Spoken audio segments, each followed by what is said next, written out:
ತನ್ನ ಅಣ್ಣ ತೆಗೆದುಕೊಂಡಿರುವ ನಿರ್ಧಾರದ ಬಗ್ಗೆ ಕೇಳಿ ಅಂಕಿತ್ ಸ್ತಬ್ಧನಾಗಿ ಹೋದನು. ಈಗ ಅವನಿಗೆ ಒಂದೊಂದೇ ನೆನಪುಗಳು ಕಾಡತೊಡಗಿದವು.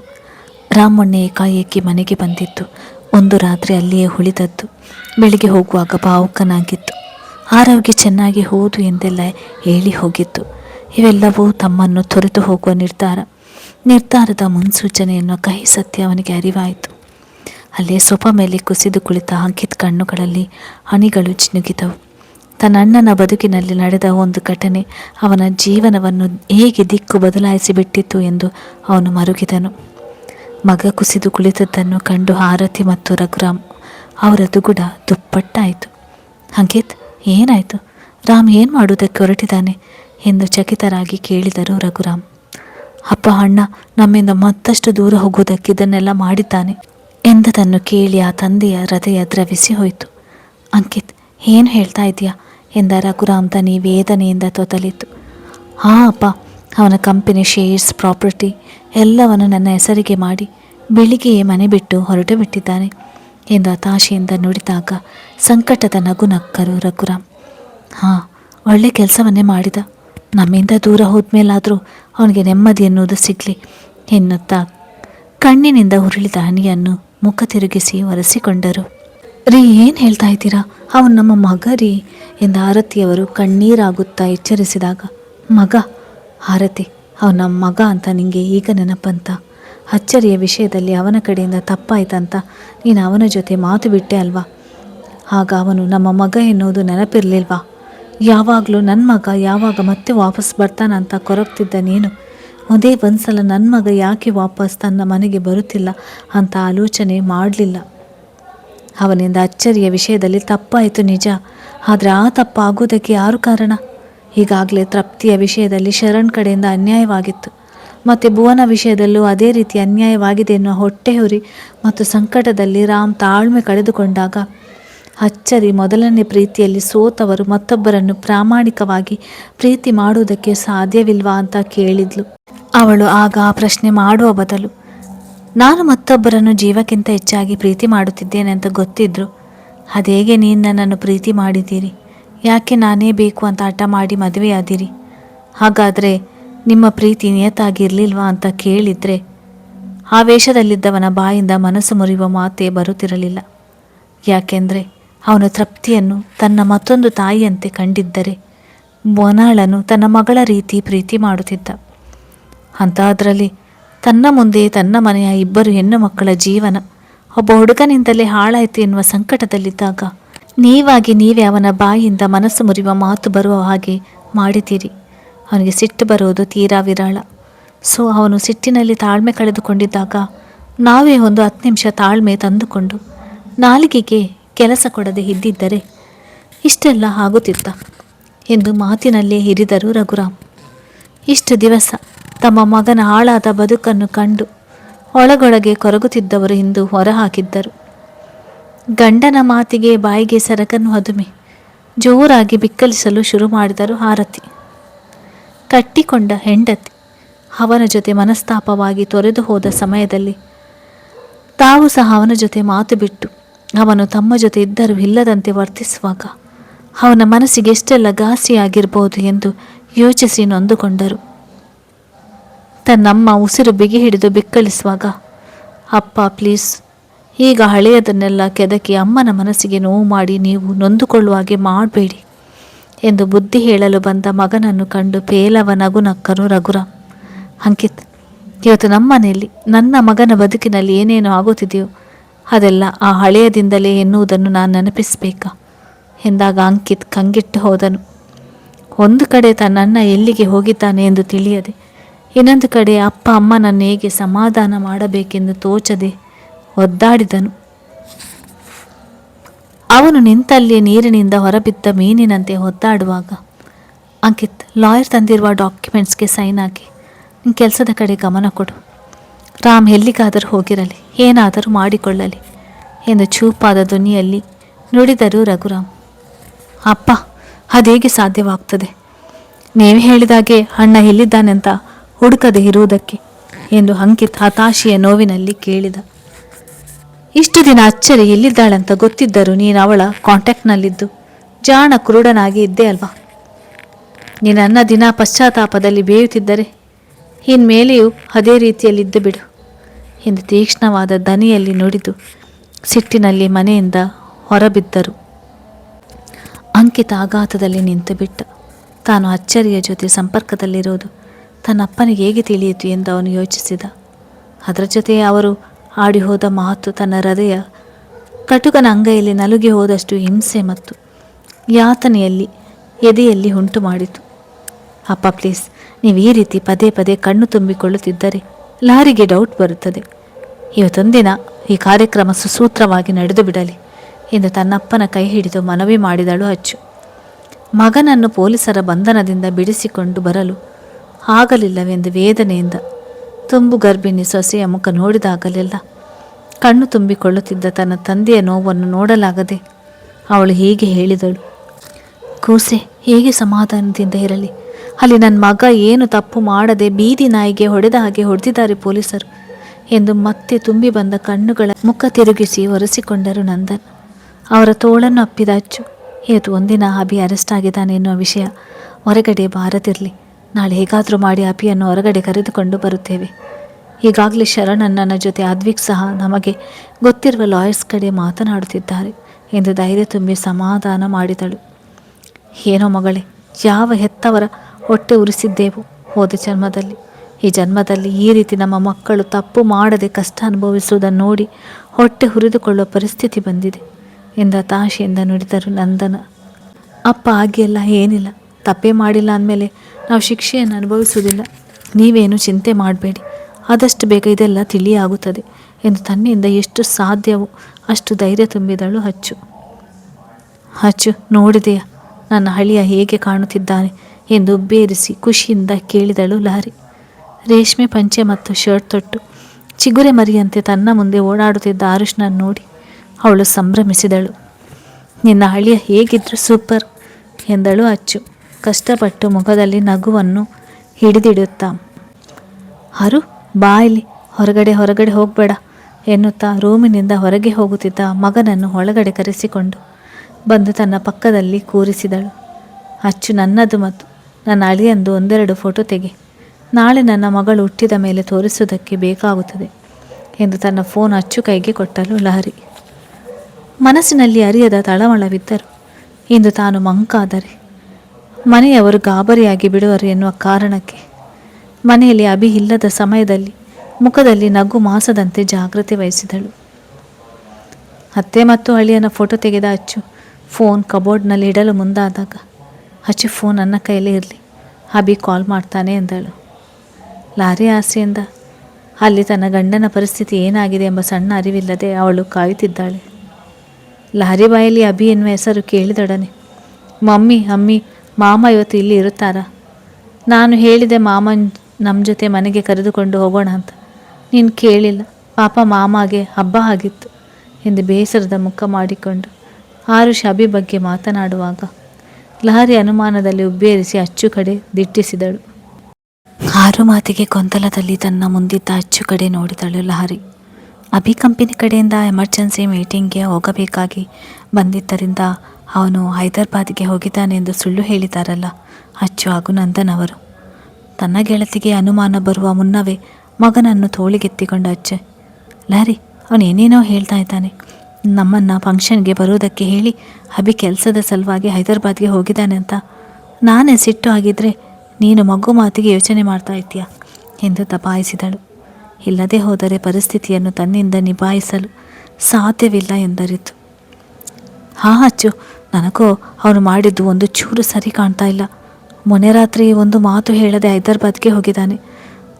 ನಾನು ನಿನ್ನ ಸೀಮಂತ ದಿನ ಒಂದೇ ಥರ ಬಟ್ಟೆ ಹಾಕ್ತೀವಿ ಅಂತ ಇಬ್ಬರಿಗೂ ಸೇಮ್ ಡ್ರೆಸ್ ತಗೊಂಡು ಬಂದಿದ್ದ ಎಂದಳು ಬೇಸರದ ಮೊಗ ಹೊತ್ತು. ಅವಳ ಮಾತುಗಳನ್ನು ಕೇಳುತ್ತಿದ್ದ ಅಚ್ಚುಗೆ ಸಹಿಸಲಾಗದಷ್ಟು ನೋವಾಗುತ್ತಿತ್ತು. ಕಂಗಳು ಬೇಡವೆಂದರೂ ತುಂಬಿ ಬರುವುದನ್ನು ತಡೆಯಲು ಹರಸಾಹಸ ಮಾಡುವಂತಾಯಿತು. ಅಚ್ಚು, ಲಹರಿನ ಕರ್ಕೊಂಡು ಬಾ, ತಡ ಆಗ್ತಿದೆ ಎಂದು ಕೂಗಿಕೊಂಡರು ಸಂಪೂರ್ಣ. ಅದೇ ಸಮಯಕ್ಕೆ ಅದನ್ನು ಕಂಡು ನಿಟ್ಟೆಸರು ಹೊರಗಟ್ಟಿದ ಅಚ್ಚು, ಲಹರಿ ಬಾ ಹೋಗೋಣ ಎಂದು ಕೈ ಚಾಚಿದಾಗ ಅವಳ ಕೈ ಬಳಸಿ ಎದ್ದು ನಿಲ್ವ ಲಹರಿ. ಶರಣಣ್ಣ ಇನ್ನು ಬರಲೇ ಇಲ್ಲ ಅಚ್ಚು, ಅಭಿ ಇದ್ದಿದ್ರೆ ಈ ರೀತಿ ಮಾಡ್ತಿದ್ರ ಅವರು ಎಂದು ಬೇಸರದಲ್ಲಿ ಕೇಳುವಾಗ, ಸಮಾಧಾನ ಲಹರಿ ಮೇಡಮ್, ಟ್ರಾಫಿಕ್ನಲ್ಲಿ ಸಿಕ್ಕಿಬಿದ್ದು ತಡ ಆಯಿತು ಅಷ್ಟೇ ಎನ್ನುತ್ತಾ ಅವರ ಬಳಿ ಬಂದಿದ್ದ ಭುವನ 3.5 ವರ್ಷದ ನಂತರ ತನ್ನ ಮನೆಗೆ ಬಂದಿದ್ದ ಅಚ್ಚರಿಯನ್ನು ಕಂಡು ಬಾವುಕಳಾಗಿ ಅತ್ತಿಗೆ ಎಂದವಳನ್ನು ಅಪ್ಪಿದಾಗ, ಭುವನ ಹೇಗಿದ್ಯಾ, ಶಾರ್ವಿ ಅಣ್ಣನ ಜೊತೆ ಇದ್ದಾಳಾ ಎಂದು ಮನಸ್ಸಿನಲ್ಲಿ ಹಿಮದಂತೆ ಕರೆಯುತ್ತಿದ್ದ ನೋವು ವೇದನೆಯ ನಡುವೆಯೂ ಅಕ್ಕರೆಯಿಂದ ವಿಚಾರಿಸಿದಳು. ನಾನು ಆರಾಮವಾಗಿದ್ದೀನಿ ಅತ್ತಿಗೆ, ಮಗು ಅವರಪ್ಪನ ಜೊತೆ ಇದ್ದಾಳೆ. ಮೀನಾಕ್ಷಿ ಆಂಟಿ ನನಗೆ ಲಹರಿನ ಕರ್ಕೊಂಡು ಬಾ ಅಂತ ಹೇಳಿದ್ರು ಎಂದವಳಿಂದ ದೂರ ಸರಿದಳು ಭುವನ. ಅವಳ ಮಾತಿಗೆ ಸರಿ ಎಂದು ತಲೆ ಆಡಿಸಿದ ಅಚ್ಚು ತನ್ನ ಗೆಳತಿಯನ್ನು ಕರ್ಕೊಂಡು ಅಲ್ಲಿಂದ ಹೊರಟಾಗ ತನ್ನ ಅಣ್ಣನ ಪ್ರತಿರೂಪವನ್ನು ತನ್ನ ಕೈಗೆತ್ತಿಕೊಂಡವಳ ಕಣ್ಣುಗಳು ಪಶ್ಚಾತ್ತಾಪದಲ್ಲಿ ತುಂಬಿ ಹರಿದವು. ಅಪ್ಪ, ತನ್ನ ಅಜ್ಜಿ ತಾತನ ಪ್ರೀತಿ ಅಕ್ಕರೆಯಲ್ಲಿ ಮಿಂದು ಬೆಳೆಯಬೇಕಾಗಿದ್ದ ಮಗು, ತನ್ನ ಕಾರಣದಿಂದ ತನಗೆ ಸಂಬಂಧ ಪಡದೇ ಇರುವವರ ಮನೆಯಲ್ಲಿ ಬೆಳೆಯುವಂತಾಗಿದ್ದು ನೆನೆದು ಕಣ್ಣಿಂದ ಧುಮುಕುತ್ತಿದ್ದ ಹನಿಗಳನ್ನು ತೊಡೆಯುವ ಭುವನನ ಗಮನಿಸಿದ ಆರು, ಅಚ್ಚೆ ಯಾಕೆ ಅಳಿತಾ ಇರೋದು, ನಿಗೂ ಅಬು ಆತಾ ಎಂದು ಮುದ್ದು ಮುದ್ದಾಗಿ ಪ್ರಶ್ನೆ ಮಾಡಿದ್ದನ್ನು ಕಂಡು ನೋವಿನಲ್ಲೂ ಅವಳ ಮುಖದಲ್ಲಿ ನಗು ಮೂಡಿತು. ಅಣ್ಣನಂತೆ ಎಲ್ಲರ ಮೇಲೆಯೂ ಕಾಳಜಿ ಇರುವುದಲ್ಲ ಆ ಪುಟ್ಟ ಜೀವಕ್ಕೆ. ಅವನನ್ನು ಮನತಣಿಯುವಷ್ಟು ಮುದ್ದು ಮಾಡಿದಳು. ಮಾವನ ಹತ್ತಿರ ಶಾರ್ವಿ ಇದ್ದಾಳೆ, ಆಗ್ಲಿಂದ ನೀನು ಎಲ್ಲಿ ಅಂತ ಕೇಳ್ತಾ ಇದ್ಲು, ಹೋಗಿ ಅವಳ ಜೊತೆ ಆಟ ಆಡ್ಕೊ ಎಂದವಳಿಗೆ ಹೋತೆ ಎಂದು ಮುದ್ದಾಗಿ ತೊದಳಿದ. ಅವನ ತೊದಲು ನುಡಿ ಕೇಳಿ ನಸುನಕ್ಕ ಭುವನ ಲಹರಿಯನ್ನು ಕರೆದುಕೊಂಡು ಹೋಗುತ್ತಿದ್ದ ಅಚ್ಚು ಜೊತೆ ಬಂದಳು. ಅಚ್ಚು ಲಹರಿಯನ್ನು ಅವಳಿಗಾಗಿರಿಸಿದ್ದ ಸಿಂಹಾಸನದತ್ತ ಕುರ್ಚಿಯ ಮೇಲೆ ಕೂರಿಸಿದರೆ 5 ಜನ ಮುತ್ತೈದೆಯರು ಅವಳಿಗೆ ಅರಿಶಿನ ಕುಂಕುಮ ಹಚ್ಚಿ ಬಳೆ ತೊಡಿಸಿ ಮಡಿಲು ತುಂಬುವ ಶಾಸ್ತ್ರ ಶುರು ಮಾಡಿದರು. ಲಹರಿ ಆ ಸಮಯದಲ್ಲಿ ತನ್ನ ಗೈರು ನೆನೆದು ಕಣ್ಣು ತುಂಬಿಕೊಂಡಾಗ ಅವಳ ಪಕ್ಕದಲ್ಲಿಯೇ ನಿಂತಿದ್ದ ಅಚ್ಚು ಸಂಪೂರ್ಣ ಅವರ ಸಮಾಧಾನ ಮಾಡಿದರು. ಸಂಪೂರ್ಣ ಅವರಿಗೂ ಇನ್ನೂ ಮಗ ಸಿಕ್ಕಿ ಬಿದ್ದಿರುವ ಸಂಕಷ್ಟದ ಬಗ್ಗೆ ಯಾರೊಬ್ಬರೂ ಬಾಯಿ ಬಿಟ್ಟಿರಲಿಲ್ಲ. ಅದ್ವಿಕ್ ಜೊತೆ ಮಾತಾಡುತ್ತಿದ್ದ ನಿಂತಿದ್ದ ಶರಣ್ ತೋಳಿನಲ್ಲಿ ಅವನ ಗಗಸ್ ಜೊತೆ ಆಡುತ್ತಿದ್ದ ಶಾರ್ವಿಯನ್ನು ಕಂಡ ಆರು, ಮಮ್ಮಿ ನಾನು ಚಾಮಿ ಜೊತೆ ಆಟ ಆಡ್ತೀನಿ ಎಂದು ಮುದ್ದು ಮುದ್ದಾಗಿ ಮನವಿ ಮಾಡಿದ್ದನ್ನು ಕಂಡು ಲಹರಿ ಮುಖದಲ್ಲಿ ನಗು ಮೂಡಿತು. ಅವನದು ತೊದಲು ನುಡಿ, ಆದರೂ 1 ನಿಮಿಷವೂ ಸುಮ್ಮನೆ ಇರುವುದಿಲ್ವಲ್ಲ, ಬಾಯಿ. ಅಭಿಯನ್ನು ಆಮಿ, ಶಾರ್ವಿಯನ್ನು ಚಾಮಿ, ಮೋನನ ಮಾನ ಎಂದು ತಾನೇ ನಾಮಕರಣ ಮಾಡಿ ಕೂಗುವುದನ್ನು ಕಂಡು, ಹೋಗಿ ಲಹರಿ ಅತ್ತೆ ಜೊತೆ ಫೋಟೋ ತೆಗೆಸಿಕೊಳ್ಳುವುದಕ್ಕೆ ಕರ್ಕೊಂಡು ಬಾ ಅವಳನ್ನು ಎಂದು ಅಚ್ಚು ಸಹ ಅವನಂತೆ ನುಡಿದಾಗ ಓತೆ ಎಂದು ಶರಣ್ ಬಳಿ ಓಡಿದ್ದ. ನಿಧಾನ ಚಾಂಪ್ ಹೋಗಿದಳು ಲಹರಿ. ಓತೆ ಅತ್ತೆ ಎಂದಾಗ ಮತ್ತೊಮ್ಮೆ ಅಲ್ಲಿ ನಗುವಿನ ಹಲಿ ತೇಲಿ ಬಂತು. ಮನಸ್ಸಿನಲ್ಲಿ ಅಪಾರ ನೋವಿದ್ದರೂ ಸಹ ನಿನ್ನೆ ಮಗ ಮನೆ ಬಿಟ್ಟು ಹೋಗಿದ್ದಾನೆ ಎಂದು ತಿಳಿದಾಗಿನಿಂದ ತಮ್ಮ ರೂಮಿನಲ್ಲಿ ಬಂದಿಯಾಗಿ ಬಿಟ್ಟಿದ್ದರು ಆರತಿ. ಅವರಿಗೂ ತಮ್ಮ ಗಂಡ ಹೇಳಿದ ಮಾತು ಸರಿ ಅನ್ನಿಸಿ ಪಶ್ಚಾತ್ತಾಪ ಕಾಡಲು ಶುರುವಾಗಿತ್ತು. ಅದಲ್ಲದೆ ಈ ಬಾರಿ ರಘುರಾಮ್ ಅವರು ಸಹ ಅವರಿಗೆ ಸಮಾಧಾನ ಮಾಡಲು ಮುಂದಾಗಲಿಲ್ಲ. ರಾಮ್ ಏನು, ಅವನ ಗುಣ ಎಂಥದ್ದು ಎಂದು ತಿಳಿದಿದ್ದರು. ತಮ್ಮವರು ಅವನ ವಿಷಯದಲ್ಲಿ ಮಾಡಿದ ತಪ್ಪು ಎಂಬ ಅಸಮಾಧಾನ ಸಾಕಷ್ಟು ಇತ್ತು ಅವರ ಮನದಲ್ಲಿ. ನಿನ್ನೆಯಿಂದ ತನ್ನ ತಾಯಿ ಅಣ್ಣ ನೀರು ಬಿಟ್ಟು ಮಗನ ಚಿಂತೆಯಲ್ಲಿ ಕೊರಗುತ್ತಿರುವುದು ಸಹಿಸಲಾಗದೆ ಅಮ್ಮನ ರೂಮಿಗೆ ಮಧ್ಯಾಹ್ನದ ಊಟ ತಕೊಂಡು ಬಂದಿದ್ದ ಅಂಕಿತ್. ಮಗ ಬಂದಿದ್ದರು ಕಂಡು ಕಾಣದಂತೆ ಎತ್ತಲು ನೋಡುತ್ತಾ ಕುಳಿತಿದ್ದರು. ಅಮ್ಮ ಎಂದು ಕೂಗಿದ ಅಂಕಿತ್ಗೆ ಹೃದಯ ಹಿಂಡಿದಂತೆ ಆಯಿತು. 10 ಕೆಂಪಾದ ಕಣ್ಣುಗಳು ಜೀವಂತಿಕೆ ಕಳೆದುಕೊಂಡಂತೆ ಇದ್ದ ತನ್ನಮ್ಮನ ಮೊಗ ಕಂಡು ಆರತಿಯವರಿಗೆ ತಮ್ಮ ದೊಡ್ಡ ಮಗನ ಮೇಲೆ ಅಗಾಧ ಪ್ರೀತಿ ಮಮತೆ ಬೆಳೆಸಿಕೊಂಡಿದ್ದವರು ಅಂಥದ್ರಲ್ಲಿ ಏಕಾಏಕಿ ಅವನನ್ನು ದೂಷಿಸಿ ದೂರ ಮಾಡಿದಾಗ ಅವನ ಮನಸ್ಸಿಗೆ ಎಂಥ ಪೆಟ್ಟು ಬಿದ್ದಿರುತ್ತದೆ ಎಂದು ನೆನೆದು ನಿನ್ನೆಯಿಂದ ರೋಧಿಸುತ್ತಲೇ ಇದ್ದಾರೆ. ಮಗನ ಕೂಗಿಗೆ ತಲೆ ಎತ್ತಿ ನೋಡುವ ಆರತಿಯವರು, ರಾಮ್ ಎಲ್ಲಿದ್ದಾನೆ ಅಂತ ಗೊತ್ತಾಯ್ತಾ ಅಂಕಿತ್ ಎಂದು ಸಂಕಟದಿಂದ ಕೇಳಿದರು. ನೆನೆ ರಾಮ್ ಫೋನ್ ಏರ್ಪೋರ್ಟ್ನಲ್ಲಿ ಸ್ವಿಚ್ ಆಫ್ ಆಗಿದ್ದು ಮಾತ್ರವೇ ತಿಳಿದದ್ದು ಅಂಕಿತ್ಗೆ. ಅವರು ಎಷ್ಟೇ ಪ್ರಯತ್ನ ಮಾಡಿದರೂ ಅದಲ್ಲದೆ ರಾಮ್ಗೆ ಇದ್ದಷ್ಟು ಪವರ್ ದೊಡ್ಡ ದೊಡ್ಡ ವ್ಯಕ್ತಿಗಳ ಸಂಪರ್ಕ ಅಂಕಿತ್ಗೆ ಇರಲಿಲ್ಲ. ಹಾಗಾಗಿ ರಾಮ್ ಎಲ್ಲಿಗೆ ಹೋಗಿದ್ದಾನೆ ಎಂದು ತಿಳಿಯುವುದು ತುಸು ಕಷ್ಟವೇ ಇತ್ತು ಅವನ ಪಾಲಿಗೆ. ಅವನು ತಮ್ಮ ಪ್ರಶ್ನೆಗೆ ಉತ್ತರಿಸದೆ ಏನೇನೋ ಯೋಚಿಸುತ್ತಾ ಹಾಗೆಯೇ ನಿಂತಿರುವುದನ್ನು ಕಂಡು, ಅಂಕಿತ್ ಏನಾದರೂ ಮಾತಾಡು, ರಾಮ್ ಎಲ್ಲಿದ್ದಾನೆ ಅಂತ ಗೊತ್ತಾಯ್ತಾ ಎಂದು ರೇಗಿದಂತೆ ಕೇಳಿದಾಗ, ಅಮ್ಮ ನಾನು ಅವನು ಎಲ್ಲಿದ್ದಾನೆ ಅಂತ ಹುಡುಕಿ ಮನೆಗೆ ಕರ್ಕೊಂಡು ಬರ್ತೀನಿ, ಪ್ಲೀಸ್ ನೀನು ಈ ರೀತಿ ಊಟ ಬಿಟ್ಟು ನಿನಗೆ ನೀನೇ ಶಿಕ್ಷೆ ಕೊಟ್ಕೊಳ್ಬೇಡ, ಊಟ ಮಾಡು ಎಂದು ಊಟದ ತಟ್ಟೆಯನ್ನು ಅವರ ಮುಂದೆ ಹಿಡಿದಾಗ, ಬೇಡ ನನಗೆ ಹಸಿವಿಲ್ಲ ಎಂದವರ ಕಣ್ಣೀರು ಸಾಲುಗಟ್ಟಿ ಹನಿಗಳು ಹುರುಳಿದವು.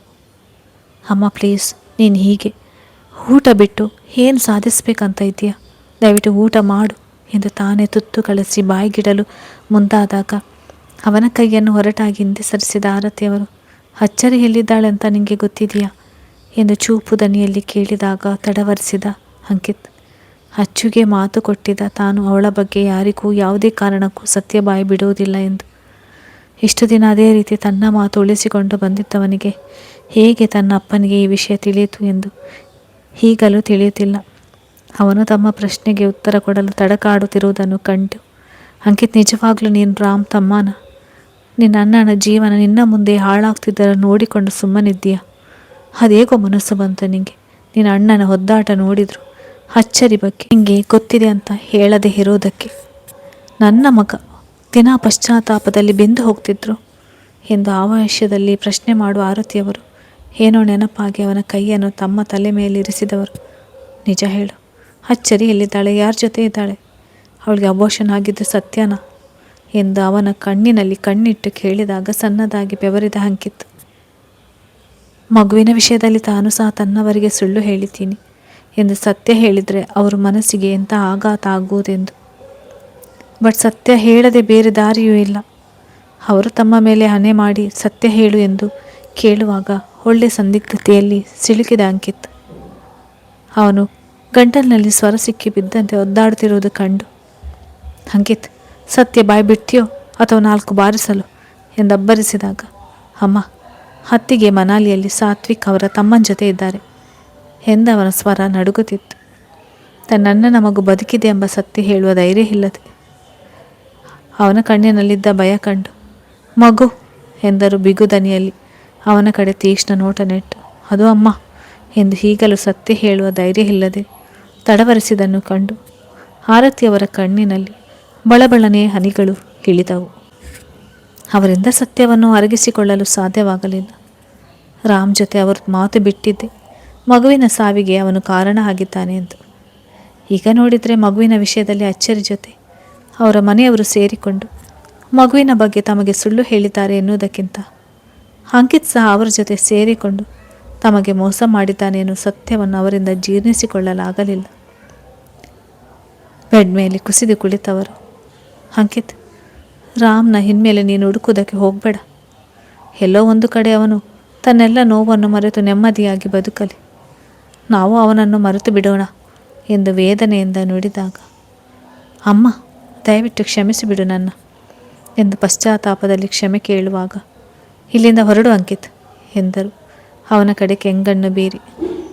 ಆದರೆ ತನ್ನಮ್ಮ ಸತ್ಯ ತಿಳಿದು ಎಷ್ಟರ ಮಟ್ಟಿಗೆ ನೋವಿನಲ್ಲಿ ಕುಗ್ಗಿ ಹೋಗಿದ್ದಾರೆ ಎಂದು ತಿಳಿದಿದ್ದ ಅಂಕಿತ್ ಅವರನ್ನು ಒಂಟಿಯಾಗಿ ಬಿಟ್ಟು ಹೋಗಲು ಹಿಂಜರಿದು, ಅಮ್ಮ ಪ್ಲೀಸ್, ನಿಂಗೆ ನನ್ನ ಮೇಲೆ ಸಿಟ್ಟು ಬರ್ತಿದ್ರೆ 2 ಏಟು ಹಾಕಿಬಿಡು ಎನ್ನುವಾಗ, ಹೊರಡು ಅಂತ ಹೇಳ್ತಿರೋದು ನಾನು ಎಂದು ಜೋರು ದನಿಯಲ್ಲಿ ಅಬ್ಬರಿಸಿದಾಗ ತುಸು ಬೆದರಿದ ಅಂಕಿತ್ ಅಸಹಾಯಕತೆಯಿಂದ ಅಲ್ಲಿಂದ ಹೊರಬಂದರೆ ಆರತಿಯವರು ತಮ್ಮ ಹೊಡಲನ್ನು ಕಿವುಚುತ್ತಾ ಹನಿ ಚಚ್ಚಿಕೊಂಡು ಜೋರಾಗಿ ಹತ್ತು ಬಿಟ್ಟರು. ಮಗ ತನ್ನ ಕಂದನ ಸಾವಿಗೆ ಕಾರಣನಾದೆ ಎಂದು ಪ್ರತಿ ಕ್ಷಣ ನರಳುತ್ತಿದ್ದ ರೀತಿ ಕಣ್ಣ ಮುಂದೆ ಸುಳಿದು ಅವರದೆಯಲ್ಲಿ ವಿಪರೀತ ನೋವು ಸಂಕಟ ಕಾಣಿಸಿಕೊಂಡಿತು. ಕಥೆ ಮುಂದುವರಿಯುತ್ತದೆ. ಹಾಗೆ ಯಾರೆಲ್ಲ ನನ್ನ ಚಾನಲನ್ನು ಸಬ್ಸ್ಕ್ರೈಬ್ ಮಾಡಲಿಲ್ಲ ಅವರೆಲ್ಲ ದಯವಿಟ್ಟು ಚಾನಲನ್ನು ಸಬ್ಸ್ಕ್ರೈಬ್ ಮಾಡಿ, ಲೈಕ್ ಆ್ಯಂಡ್ ಶೇರ್ ಮಾಡಿ.